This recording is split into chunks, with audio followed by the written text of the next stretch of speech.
होइन यो ढोका किन खुल्दैन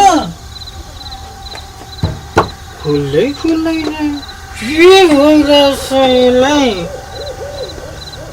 होइन तेरो केमा मन दुख्यो हुन त मन अनैठो हुन्छ कहिले कसले कसरी दुखाउँछ कहिले कसरी दुखाउँछ जसले कसरी दुखाइने मन दुखिहाल्यो के गल्ती गरेर मैले गल्ती भएको भए सरी ल कसलाई सरी सरी भन्नुभएको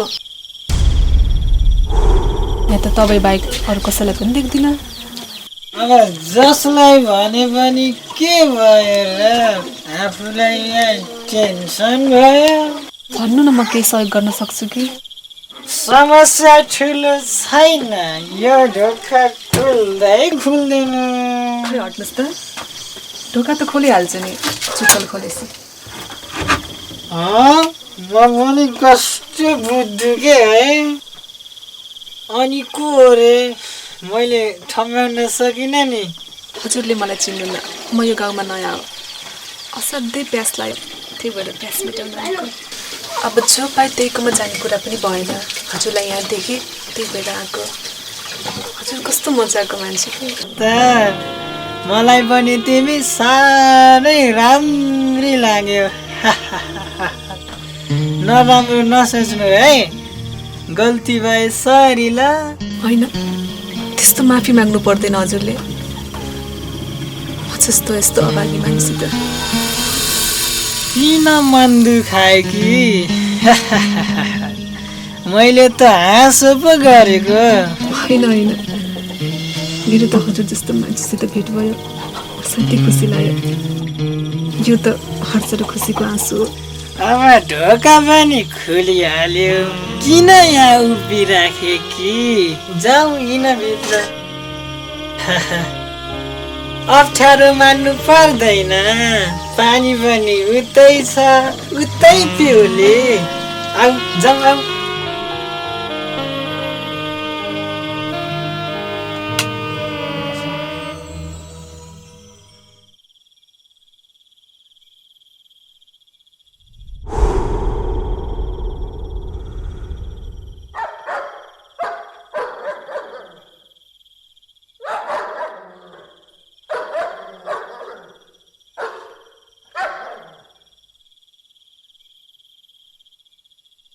हजुर एक्लै हो घरमा हुन त पहिला बुढी थिए जाड खायो भनेर पहिला गई उसो भए एक्लै हुनु हुँदो रहेछ है यत्रो घरमा म जस्तै ए तिमी पनि एक्लै हो म पनि एक्लै नै हो अनि के गर्छौ त तिमीले म यही पारी बजारमा काम गर्छु बिहान सबेरै जान्छु र साँझ यतिखेरै घर आउँछु नि ल अहिले म जान्छु है हुन्छ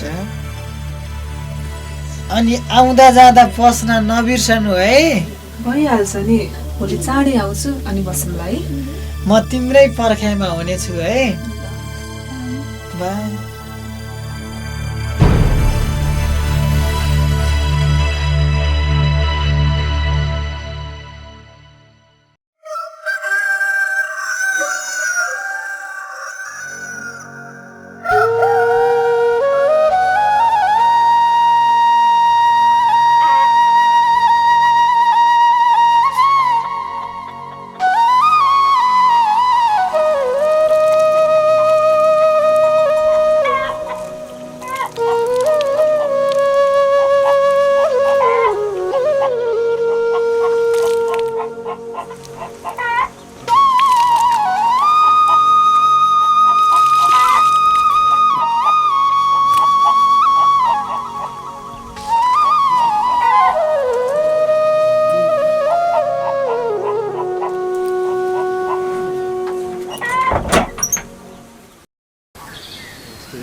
ओहो साइनलाई नमस्ते, सबैजनालाई नमस्ते है, नमस्ते नमस्ते।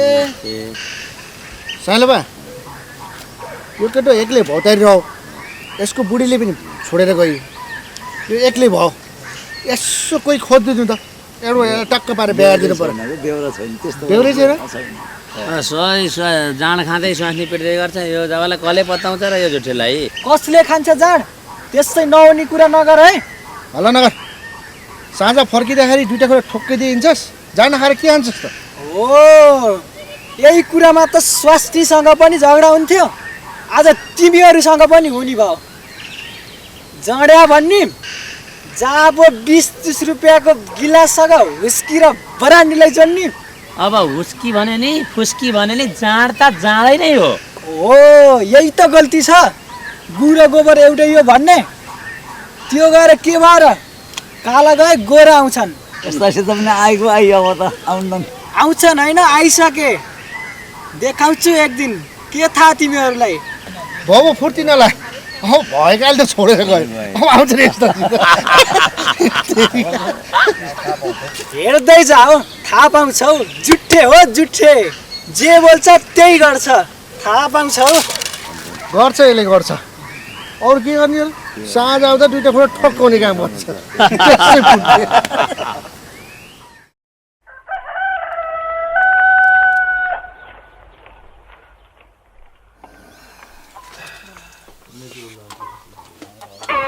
साइला तेरो बारीमा आलु खन्नु छ होला भोलि नभए आज भ्याउनु छ नि भोलि बेलुकीसम्म त आलु खनेर भ्या म चाहिँ एक बार खुवाउनु फेरि त्यो खाउले गाबिदिनुहोस् त ए साउनी एक प्याक ल्याऊ त। कति खाने हो तर यो जुठेले पनि ल्याउ न ल्याउ। भोलि अनि काम जान सकिन्न र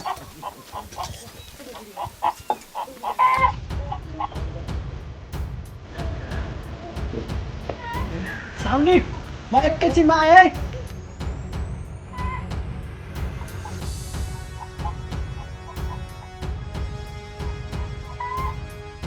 के हो केटा हो? जुलीले कति राम्ररी गरिरहेको हेर त साउनी।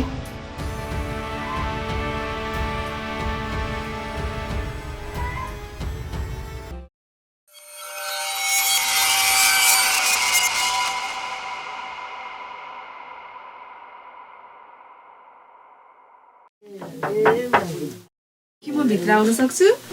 आफ्नै घर त हो नि, आऊ बस।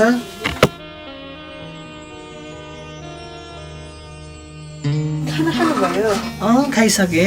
अनि तिमीले नि? मैले पनि खाइसकेँ। अनि आज त कति राम्री भएको के तिमी? हजुर पनि राम्रो देखिनु भएको छ हो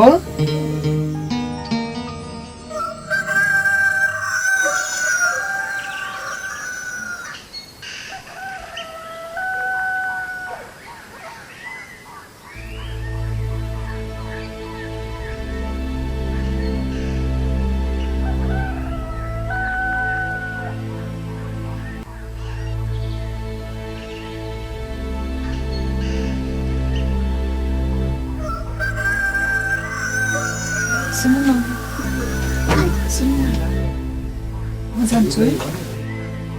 यति छिटै? कुखुरा भाँसिसक्यो, फेरि कोही मान्छेले देख्यो भने पनि के भन्छ, म जान्छु है। सुन्न जानुपर्छ। पर्दैन, म गएँ।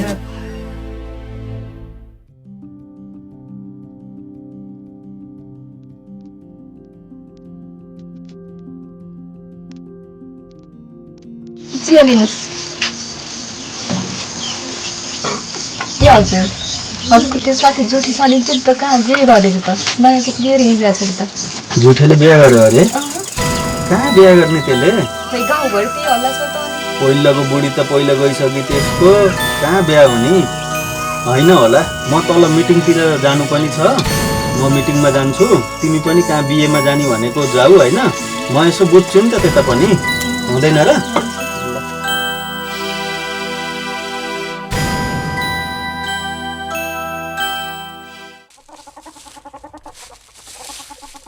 होइन यो आज अझैसम्म उठ्यो छैन के हो ए जुठे जुठे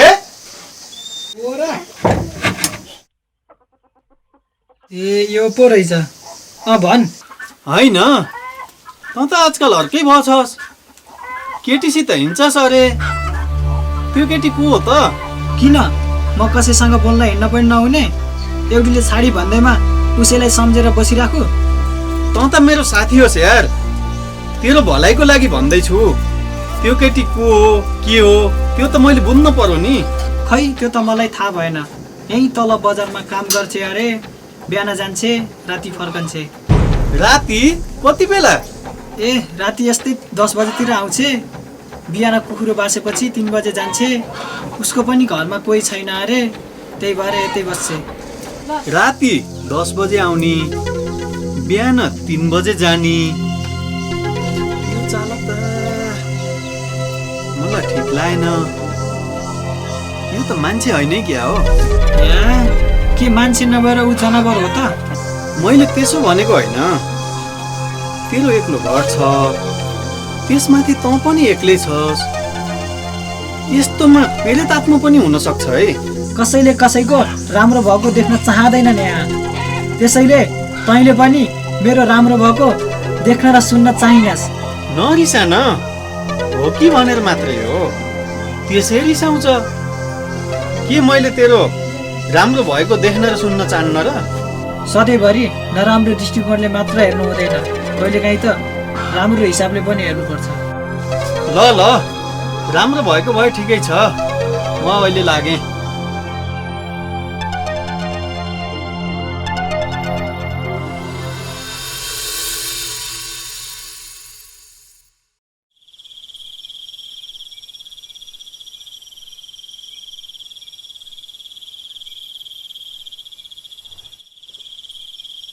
सुन न, हाम्रो समाज पनि कस्तो के, कसैले राम्रो भएको देख्नै सक्दैन। किन? के भएर? आज बिहान साथी आएको थियो, को हो के हो भनेर सोधिरहेको थियो। मैले पनि भनिदिएँ मैले मन पराएको मान्छे हो भनेर। अनि सबै मेरो बारेमा नि सोधे थियो? सुन्न त धेरै सोधेको थियो। अन्त्यमा उसलाई मैले कन्भिन्स गराएर पठाइदिएँ। अरूले सोधेर केही फरक पर्दैन, तिमी र मम्मीले चाहिँ कसको के लाग्यो र? रात पनि धेरै भएछ, सुत पनि।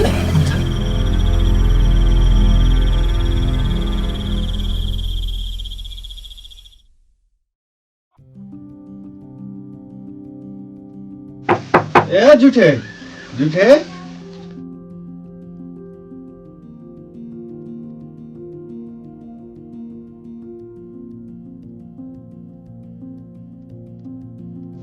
आइजा।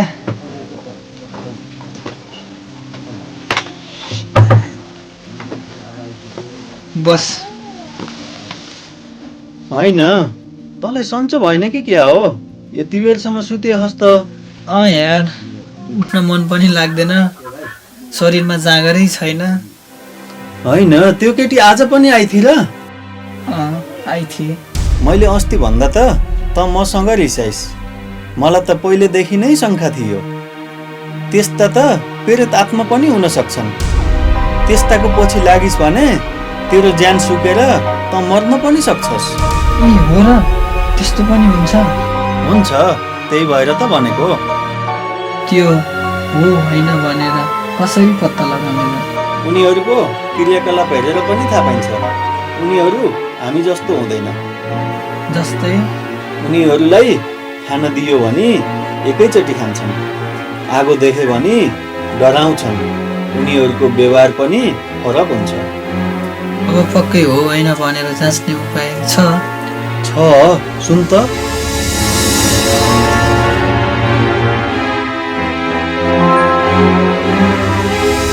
अब त्यही अनुसार गर, म अहिले जान्छु है।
गरिस् गरे धागो यही छ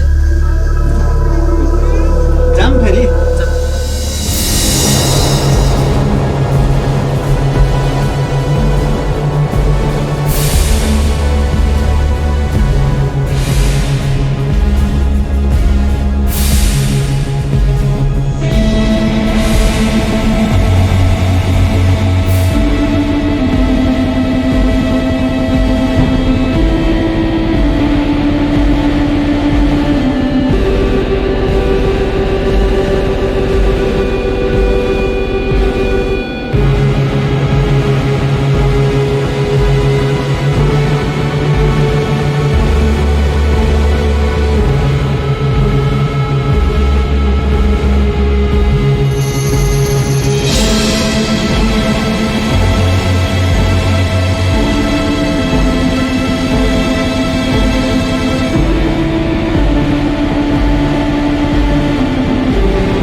हेर यही हो तँसँग रातिमा आउने अब के हुन्छ यसले मेरो पिछा छोड्छ नडरा डराउनु पर्दैन यिनीहरू भनेका अकालमा मृत्यु भएर काजक्रिया नपाएका प्रेत आत्मा हुन् तर यसलाई त्यसै छन्नु हुँदैन उसो भए यसलाई के गर्ने त यसलाई सोला बनाएर विधिपूर्वक हामीले दाह संस्कार गऱ्यौँ भने यसले पनि मुक्ति पाउँछ अनि हामी कसैलाई पनि दुःख दिँदैन जाउँ हेर सबै सरसामान जम्मा गरेर यसलाई जलाइदिउँ ल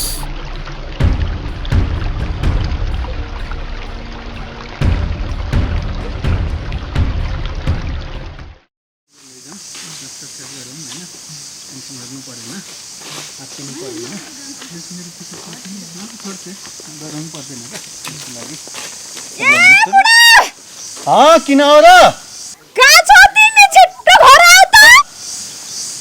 मलाई घरबाट बोलाए यसलाई चाहिँ अहिले यहीँ राखौँ म आउँछु र यसलाई दाह संस्कार गरौँ ल त डराउनु पर्दैन है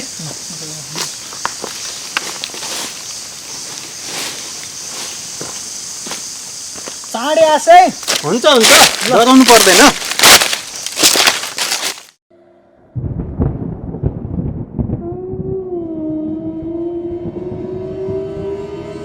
अब त आउँदैन होला उसलाई पनि पक्कै थाहा भयो हुन त के भयो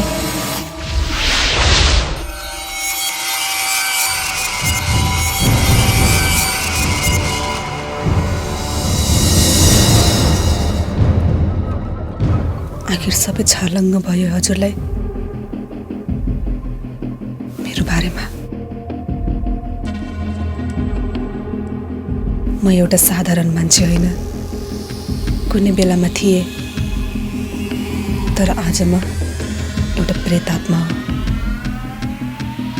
मसित डराउनु पर्दैन वास्तविक तिमी को थियौ अनि कहाँ थियौ घर अनि यो सब कसरी भयो म पनि आफ्नो बाबुआमाकी एक्लै छोरी थिएँ त्यतिखेर म एउटा क्याम्पसमा पढ्थेँ जहाँ एक विनोद नाम गरेको केटासित मेरो प्रेम बसेको थियो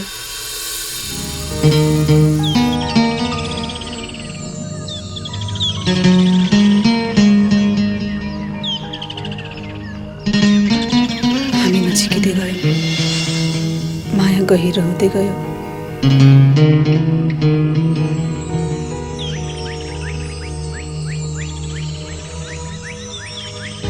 हामी एकअर्का बिना बाँच्न नसक्ने अवस्थामा थियौँ आयो तिमी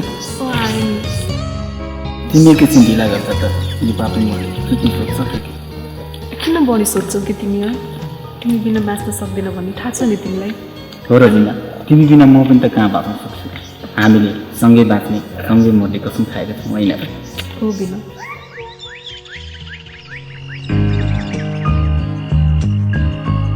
हामी छिटै नै विवाह बन्धनमा बाँधिने गएका थियौँ तर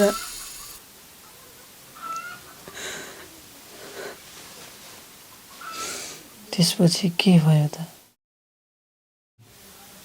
एक दिनको कुरा हो म घरमा एक्लै थिएँ अचानक फोनको घन्टी बज्यो विनोदले भन्दै थियो कि फोन गर्छु भनेर मलाई लाग्यो उसको फोन हो भनेर म हतारिँदै गएर फोन उठाएँ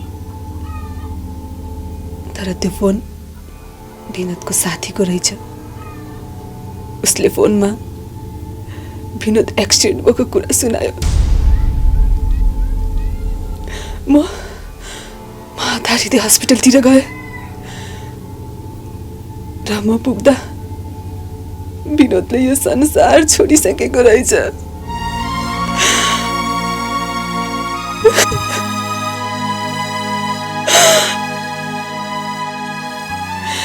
विनोदको मृत्युपछि मैले उसले बोलाउन धेरै प्रयास गरेँ तर मैले सकिनँ मैले उसले आफ्नो मनमुटुमा राखिसकेको थिएँ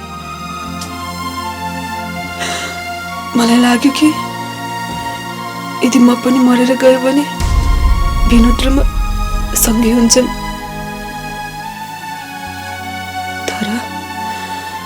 तर त्यस्तो रहेनछ मेरो कर्म र मेरो सोचाइ गलत रहेछ आत्महत्या गरेको आत्माले शान्ति पाउँदो रहेनछ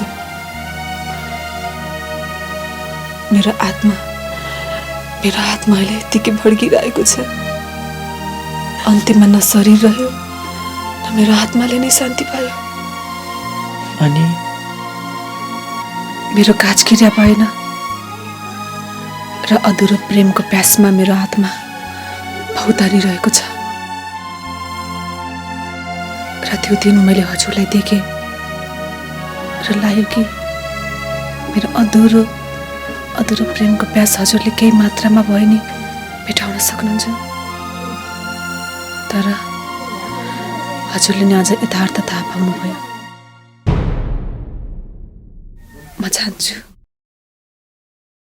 पखन तिम्रो त्यो अधुरो प्रेम र यो प्रेत आत्माको मुक्तिको लागि मैले के गरिदेऊ र तिमीले मुक्ति पाउनेछौ म हजुरलाई बोझ बनाएर मुक्त हुन चाहन्न हजुरको ऋण मैले कसरी तिरुला तिमी जो भए नि मेरो मन मुटुमा बस्यौ मलाई खुसी दियौ तिमीलाई यो प्रेत आत्माबाट मुक्त गराउन सक्यो भने मैले पनि ठान्नेछु तिम्रो ऋणबाट मुक्त भए यदि हजुर साँच्चै मेरो मुक्ति चाहनुहुन्छ भने हजुरसित जुन हड्डी छ नि त्यसलाई खोला किनारमा लिएर चिता बनाएर चलाइदिनु र भन्नु कि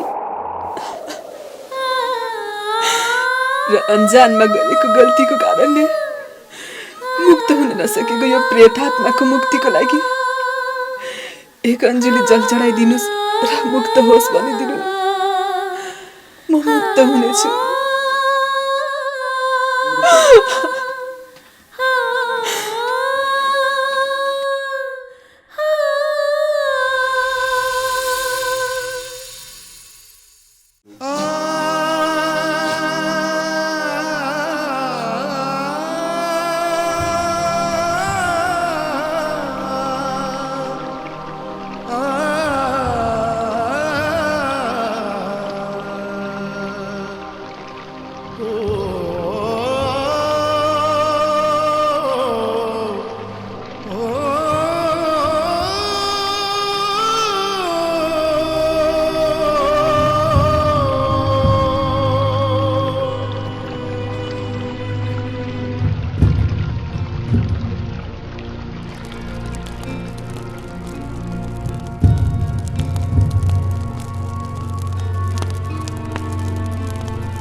उता बसाल्दै गर्नु त पानी सानी दिनु